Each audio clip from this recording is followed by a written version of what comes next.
Hello my lovely soul family, आपके लिए एक और रीडिंग लेके आ गई हूँ जिसका आज का टॉपिक रहने वाला है किस तरह की बातें हो रही हैं आपके लिए। तो ऐसी क्या बातें हो रही हैं, सारा कुछ जानेंगे। लोग क्यों बातें कर रहे हैं आपके लिए, तो ये बड़ा ही अच्छा और मज़ेदार टॉपिक रहता है, इसीलिए मैं फिर से ये टॉपिक लेके आई हूँ। और ये जनरल रीडिंग है, ज़रूरी नहीं है आपसे रेजोनेट हो। जितना आपसे रेजोनेट हो वो आपके लिए, बाकी किसी अन्य के लिए हो सकता है। तो जल्दी से सब्सक्राइब करके अपनी एनर्जी को सेंड कीजिए। अगर किसी को बेहद आवश्यकता हो तो ये व्हाट्सएप नंबर दिया है, इस पे दिए हुए नंबर पे आप अपनी रीडिंग बुक करा सकते हैं। पर्सनल रीडिंग जो है फ्री नहीं है और फीस भी कुछ ज़्यादा नहीं है, तो आप व्हाट्सएप पे बात कर सकते हैं, फ़ीस पता कर सकते हैं, अपनी रीडिंग बुक करा सकते हैं। तो बिना देरी के रीडिंग करूँगी। थैंक यू सो मच जो लोग मुझे कमेंट्स करते हैं प्यारे प्यारे, और लाइक करते हैं और शेयर कर सकते हैं, हो सकता है किसी के काम आ सके। तो कार्ड मैंने पहले ही शफल कर लिए हैं, बिना देरी के रीडिंग की जाएगी। अगर मैं बात करूं आपकी एनर्जी की, तो देखो आप बहुत कुछ अपने आप को समेट चुके हैं, सारी परिस्थितियों को आपने देखा है, जाना है, समझा है। जीवन की कहीं ना कहीं कुछ असलियत से आप वाकिफ़ तो हुए हैं। बहुत सारे लोगों से, बहुत सारी चीज़ों से आपका ऐसा सामना हुआ है कि आप बहुत कुछ सच को जान सके हैं। अब ये देखो, सच आध्यात्मिक भी हो सकता है, ये सच सांसारिक रूप से भी हो सकता है, क्योंकि जो दुनिया है हमारी दो भागों में बटी रहती है, एक अध्यात्म की तरफ, एक सांसारिक। तो इस सांसारिक जीवन की तो आपने बहुत सारी सच्चाई को जाना है, समझा है। लोगों के जो चेहरे हैं आपके सामने बहुत ज़्यादा उजागर हुए हैं, सच्चाइयाँ उनके सामने आई हैं। और अगर आध्यात्मिक बात करूं, आपने क्या जाना है, क्या सच जाना है, अगर जो आज आपके मन में धैर्य या तसल्ली है, तो ये कहीं ना कहीं आध्यात्मिक तौर पे है, क्योंकि आपने आध्यात्मिक तौर पे आपने समझ लिया है कि क्या है सच। तो जब इंसान ये समझ लेता है कि सच है क्या, वास्तविकता में सारी चीज़ें हो क्यों रही हैं, तो वहाँ शांति तो आनी है। तो आपने बहुत कुछ कोशिश की है। आप पूर्ण रूप से जिस दिन आप ये इसमें सफल हो जाएंगे, सच को स्वीकार करने में आध्यात्मिक तौर पे, तो आप समझ लीजिए आपके अंदर जो शांति का अनुभव आप करेंगे वो शायद ही कहीं अन्य आनंद का अनुभव आप कर सकेंगे। तो धीरे धीरे आप उस सच्चाई पे पहुंच रहे हैं, लेकिन समाज की बहुत सारी सच्चाइयाँ आपके सामने उजागर हुई हैं। कई लोगों के चेहरे ऐसे सामने आए हैं जिनको कि आपने बहुत अपना समझा है, और यही लोग बातें कर रहे हैं आपके बारे में। ये लोग कोई भी हो सकते हैं, आपके घर के, परिवार के, रिश्तेदार, जो भी हैं, जिनके भी बारे में आप सोचे समझ सकते हैं कि ये लोग बातें कर रहे हैं। और किस तरह की बातें कर रहे हैं यही देखना है आज की रीडिंग में। तो बातें तो हो रही हैं आपके पूरे व्यक्तित्व के बारे में। अगर मैं यहाँ पर निंदा की बात करूँ तो निंदा करने में भी पीछे लोग नहीं रहते हैं, लेकिन आपको वहाँ परेशान नहीं होना है कि निंदा भी आपकी, मैं कहूँगी उसमें भी कुछ ना कुछ अच्छाई छिपी है आपकी। तो सबसे पहली चर्चा यही होती है कि आप जो है बहुत ही ज़्यादा मन मर्जी से अपने काम करने वाले, अपने मुताबिक चलने वाले, यहाँ तक कि ये बात आपके घर वाले भी कर रहे हैं कि आप अपने आगे किसी की चलने ही नहीं देते, अपने आप को पता नहीं क्या समझते हैं, हर बात में आपको कदम उठा लेना है, अपने ही रुतबे में रहना है और किसी की सुनना ही नहीं है। कोई समझाने की कोशिश करे, कोई बताने की कोशिश करे, लेकिन आपकी बात जो है सो है, आप ही सच जान रहे हैं, आप ही सच समझ रहे हैं, आप ही सच बोल रहे हैं। तो देखो, बहुत सारा जो सच्चाई होती है, बहुत अच्छे जो इंसान होते हैं ना, उनको हर इंसान हजम नहीं कर पाता। हर इंसान की, कहते हैं ना कि हर इंसान की, जिसने सूखी रोटी खाई हो वो देसी घी को हजम नहीं कर पाता। उसी प्रकार से एक अच्छी शुद्ध आत्मा व्यक्ति को हर कोई झेल नहीं पाता, और वो सूखी रोटी खाने वाला, उसको तो पेट खराब होना ही है। तो उसी प्रकार से अच्छे इंसान को देखकर मलाल उठता है, इनके पेट में मरोड़ उठती है, परेशान हो जाते हैं ये आपको देखकर। अब आपकी क्या है, सच बोलने की बेहद यहाँ पर मैं आदत देख रही हूँ। जहाँ तक होता है आप सच्चाइयों से रूबरू हो चुके हैं और आप सच बोल देते हैं, वो चाहे थोड़ा कड़वा हो।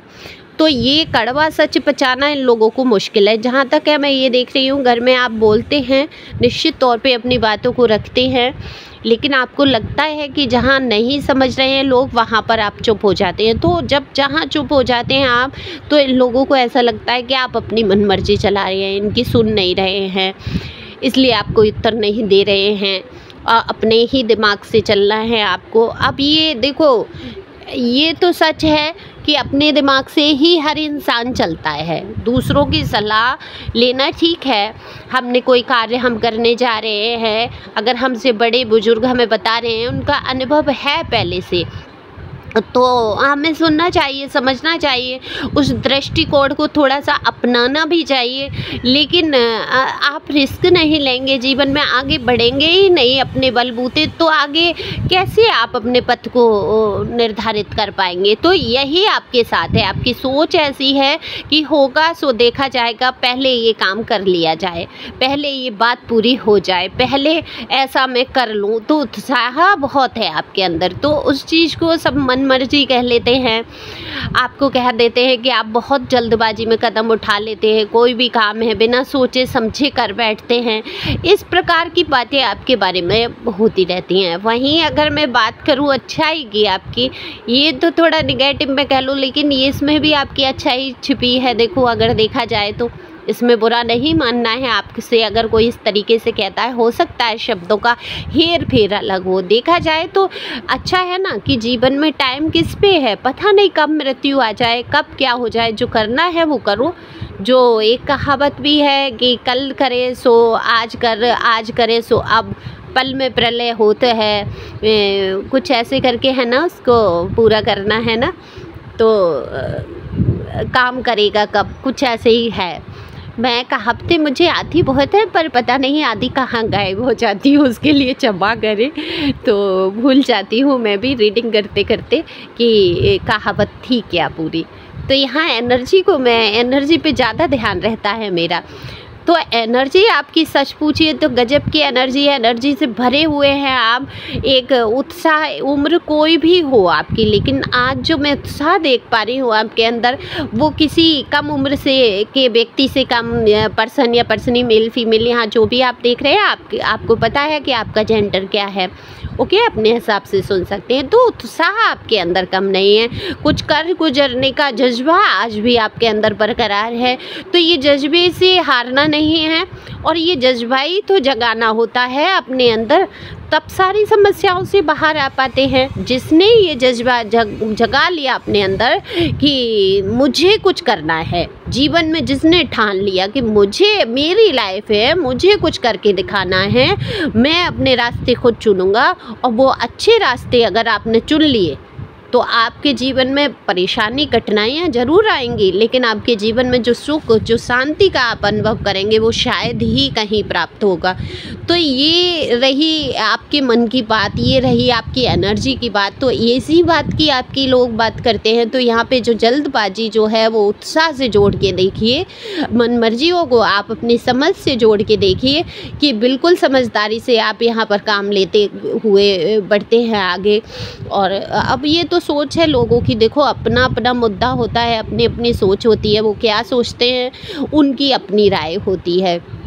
लेकिन हाँ, ये बात सच है कि आपने अपने ऊपर काम बहुत किया है, क्रोध की बहुत, आपने क्रोध भी बहुत किया है। देखो, अपशब्द अगर आपसे किसी ने बोले हैं तो खैर तो आपने भी नहीं छोड़ी है। देखो, वही बुरा मत मानना, कार्ड जो कह रहे हैं मैं वही कहूँगी कि खैर तो आपने भी नहीं छोड़ी है, उनकी पीछे आप भी नहीं हटे हैं। लेकिन आपने इस चीज़ पर बहुत अब काम कर लिया है, बहुत अपने गुस्से पे कंट्रोल किया है, बेहद शांत, मतलब आश्चर्य होता है लोगों को कि जहाँ इस व्यक्ति को जरा सा कुछ कह देते थे, ये उफन के बाहर आ जाता था, जैसे दूध उबलता है ऐसे उबल पड़ता था।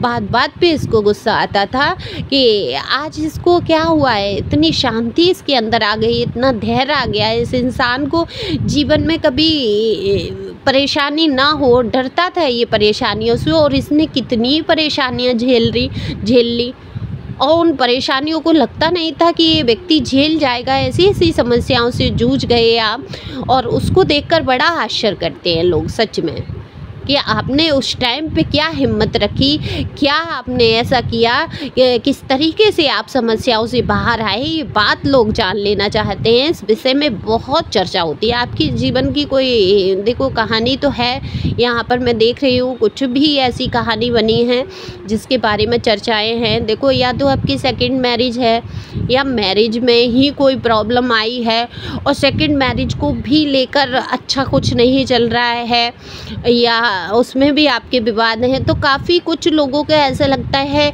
कि आपने जल्दबाजी में ये निर्णय लिया था, आपको सोच समझ के निर्णय लेना चाहिए था, आपने गलत व्यक्ति का चुनाव कर लिया, पर्सन या पर्सनी का चुनाव कर लिया, अब जीवन में तूफान आ रहे हैं, या आपकी पहली ही मैरिज है तो उसमें भी बहुत ज़्यादा झंझटें। हो सकता है आपने अपनी पसंद से ये शादी की हो और उसमें ये दिक्कत आ रही हो। तो देखो यहाँ पर मुझे कुछ लोगों के बेबीज भी नज़र आते हैं। हो सकता है सिंगल मदर हो आप, सिंगल पेरेंट्स नज़र आ रहे हैं मुझे, मेल फीमेल आप जो भी हैं। तो काफ़ी कुछ कठिनाई है, कुछ तो है दिल में जहाँ पे दुख मुझे उठता हुआ आपके दिल का नज़र आ रहा है। क्यों हो इतने परेशान होने की ज़रूरत नहीं है। हुई है सोई जो राम रच राका, जो ईश्वर ने रच दिया है, जो रचनाएं रख दी हैं, लिख दी हैं आपके जीवन में वही होंगी। आपको तसल्ली और धैर्य रखना है। हमारे जो पूर्व के कर्मा होते हैं, जब हम अच्छे मार्ग पे चलने लगते हैं, जब हम पूजा पाठ बहुत सारी करते हैं, जब ईश्वर को हम मानने लगते हैं, तो हमारे जीवन में कई तरीके की तमाम तकलीफ़ें आती हैं, क्योंकि क्लियर करना चाहते हैं ईश्वर जो आज का आपका तप है। देखो पिछला जो पुण्य है उसमें तो सुख मिल रहा है, और आपने जो पिछला जो पाप किया है और इस जीवन में अगर आपने भगवान को मान लिया तो वो सारा क्लीन करके आप देखो अपने आप को शुद्ध आत्मा करके ले जाना है। यहाँ से आप शुद्ध आत्मा बन के आए हैं इस जीवन में, आपको पता चल रही है सच्चाइयाँ बहुत सारी। आप कैसे जान रहे हैं, क्यों सुन रहे हैं टैरो, किस लिए आप ईश्वर की तरफ मुड़ रहे हैं, आप सोचिए। मैं तो ये बहुत बड़ी बात मैं कहती हूँ, हर वीडियो में ही कहती हूँ कि टैरो से जुड़ जाना ऐसे समझो ईश्वर का एक कहीं ना कहीं ब्लेसिंग आपका सुनना है। मैं ये नहीं कह रही हूँ टैरो रीडर बन जाना ही ब्लेसिंग है, नहीं, सुन लेना, समझ लेना, इसको बहुत बड़ी ब्लेसिंग है। क्योंकि टैरो हर किसी की समझ नहीं आते, क्योंकि कई लोग लिख देते हैं ना कि क्या है ये टैरो, क्या है, क्या रीडिंग कर रही हैं आप, मोटिवेशनल वीडियो है क्या, मतलब कुछ ऐसा सोचते भी हैं ना, नहीं समझ पाते। लेकिन आप समझ रहे हैं ना कितनी रीडिंग आप सुनते हैं दिन की, और आपको कुछ ना कुछ गाइडेंस मिलती है, आप अध्यात्म से जुड़ पाते हैं, ईश्वर से कनेक्ट कर पाते हैं, अपने आप को हील कर पाते हैं। तो ये जो हीलिंग है ईश्वर माध्यम बना रहा है ना आपको हीलिंग पहुंचाने के लिए, तसल्ली धैर्य रखने के लिए कह रहे हैं ईश्वर। तो आपके लिए बातें तो बहुत होती हैं तमाम। देखो आपने जिस प्रकार से अपने जीवन को अलग लेवल पर ले जाके ढाला है, जिस तरीके से समस्याओं से निकल कर उजागर होकर अपने बर्ताव में परिवर्तन लाकर अब आप हर किसी इंसान से जिससे भी मिलते हैं बहुत ही शांत स्वभाव से, प्यार से, और बहुत अपनापन आपको महसूस होता होगा। तो परिवर्तन तो हुआ है आपके अंदर, परिवर्तन से ही ये सारी बातें हो रही हैं आपके लिए। तो जो भी मुद्दे रहे आपके जीवन की, आई होप आप सुलझाने की पूरी कोशिश कर रहे होंगे। लेकिन उसमें अगर आप दृष्टा बन जाते हैं, ईश्वर डिवाइन आपसे यही कहना चाहते हैं कि देखो मैं हूँ तुम्हारे साथ, ये सब मेरे ही द्वारा रचित सारी चीज़ें हैं। ये तुम दृश्य देखो, फिल्म देखो अपने जीवन की, उसकी एंड तो बाद में ही तुम्हें पता चलेगा। तो कुछ अच्छे पल भी आएंगे, कुछ बुरे भी आएंगे, तो अच्छे पल का आनंद लो, बुरे पलों का भी आनंद लो, उनसे घबराना नहीं है। बस समझना है, धैर्य रखना है कि ईश्वर मेरे साथ हैं। तो शांति से अपने कदम को बढ़ाते चलें, अपने लक्ष्य की तरफ बढ़े। वो लक्ष्य आपका कोई भी हो सकता है, आध्यात्मिक हो सकता है, आम जीवन के आपका जॉब, पढ़ाई लिखाई, कुछ भी हो सकता है। तो आपको अपने रास्तों पे रखनी है नज़र, खुश रहना है, मस्त रहना है। जीवन के में आई हुई कठिनाइयों से घबराना नहीं है। रुकावटें तो आती ही हैं जब आप किसी अच्छे कार्य के लिए चलते हैं, क्योंकि आपकी परीक्षाएं ली जाती हैं कि आपके अंदर जज्बा है, हिम्मत है या नहीं। तो हिम्मत से इस जीवन को जीना है, मजबूत आत्मा बन के रहना है और खुश रहना है हमेशा हमेशा। तो thank you for watching my channel. Thank you Anjal, thank you God, thank you प्यारे व्यूअर्स।